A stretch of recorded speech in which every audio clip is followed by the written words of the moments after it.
guys. So today I wanted to come and talk to you about criticism and just my take on it and just the difference between good, positive, constructive criticism and being bashed. Because I think there's a clear difference. And I think when we start to understand the difference, we can guard our hearts against anything that is just set out to pollute us. So, just to give you an example of what I'm going through, I've gotten a lot of discouragement in my career path and who I am as a person.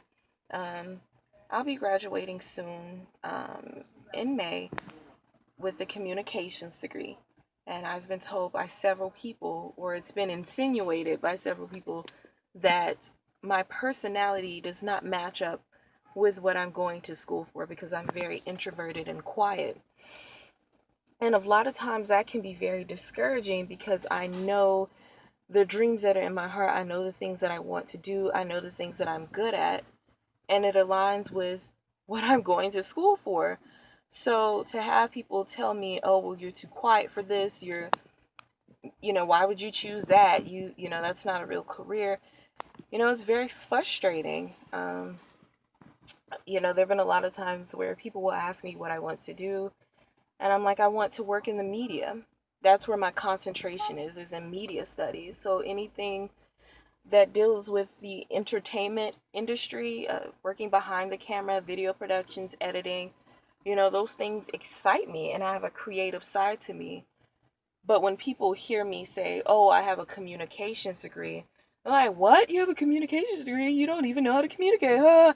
And they think it's so funny. And I'm just like, first of all, stop being so narrow-minded. You can do so many things with a communication degree. There are some people that stick to literally what a communications degree is and they pursue something in speech pathology. And then you have people on the other end of the spectrum like myself who want to work in the media industry and, work behind the camera. So I just think it's frustrating to have someone kind of tell me you can't do something because your personality doesn't seem to fit. And it just seems like too often in life people are a little too eager to tell me all the reasons why something won't work out or why I don't fit in a certain field or why I'm not good at something. And I'm pretty sure you can relate to that too. I'm pretty sure we all have had people that you've opened your heart to and you've expressed things to, and they've just been like, nah, I don't really see it for you. I don't know how that's going to work out. Well, I just want to encourage you and let you know that if it's a dream that you have in your heart and you've prayed about it and you've given it to God and you feel like the desire to do it grows even stronger and you have natural abilities there, you're really good at it, do it. Do it. You don't need anybody else's confirmation. It would be nice to have it. I mean, we want it. I want it too. I want people behind me supporting me. And I'm not saying everyone is against me because they're not. But sometimes you just got to do it. You just have to do what's in your heart. And I think to have to have people kind of tell you nah, to kind of step all over your dreams, the things that keep you up at night, the things that feed you, the things that drive you to get up the next morning, the things that keep your hope alive, the things that keep your energy going, the things that keep your faith. To have someone to step all over that and say, nah, I think you should do this, or this is where your fit is, or this is where I think you're good at, or let me give you 10 reasons why it's going to go wrong. It sucks. It really does. But what are you going to do? Are you going to feed into them and say, you know what, they're right, and then do something that makes you unhappy or that isn't a good fit for you because other people say that's what they can see you doing or that's where you should be? Or are you going to follow your own voice in your own heart?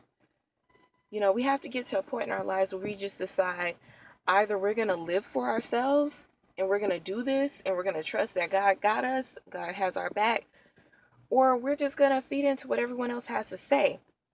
Now, I'm not saying for me it's gotten any easier to hear those comments. Like, it really sucks because for the longest time I didn't even want to tell people that I wanted to work in the media industry because it's so much backlash. People tend to think that's something that only dreamers want to do, or people who don't really want to put in the work want to do, or And then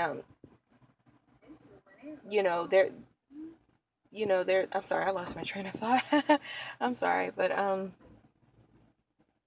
people have, their thoughts about the industry, and oh, it's a competitive industry, you shouldn't do that because it's so competitive. But think about it, what industry isn't competitive? Think about it, really. What industry isn't competitive? The media industry is competitive. The what else? Being an athlete, becoming a full-time athlete is competitive. Uh, Being in school, being the best student or whatever it is, competitive. There's not too many things in life that are not competitive. Everything you're gonna have to put in work for. Everything is going to take time to develop. You know, every industry has its ups and its downs and its shortcomings, and but man, I just feel like, I don't know, like, who are you to tell me what I can and cannot be? And I think for me, I always find that it's the people that know me the least that have the most to say about me. I remember telling people that I wanted to be a communication major, because I had actually switched my major from something um, that I from something I did prior to. I was a biology major, and I switched because I didn't enjoy it. It wasn't my passion, and I got to a point where I wasn't good at it. So like, what? So I was like, why would I continue to do that?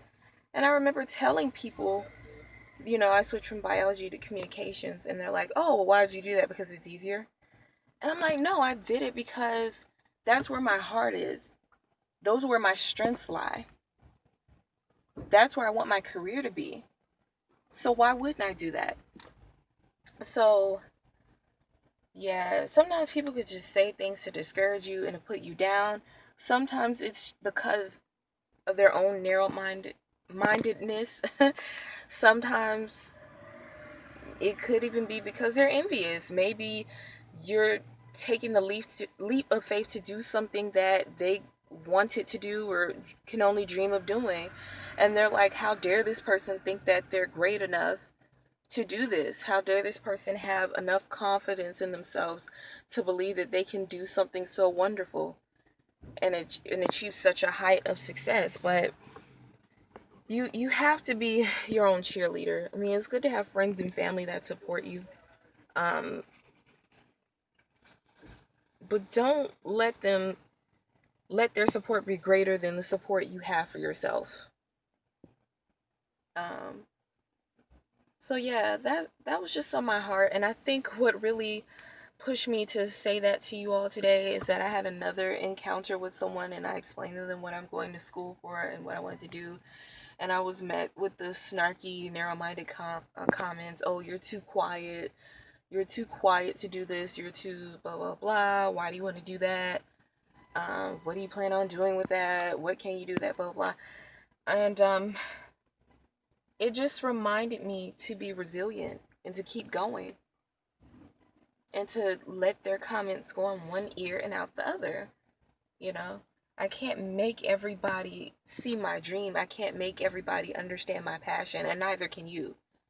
So you either gonna do it and live your life, or you just feed into people's nonsense and people's short-minded comments and opinions.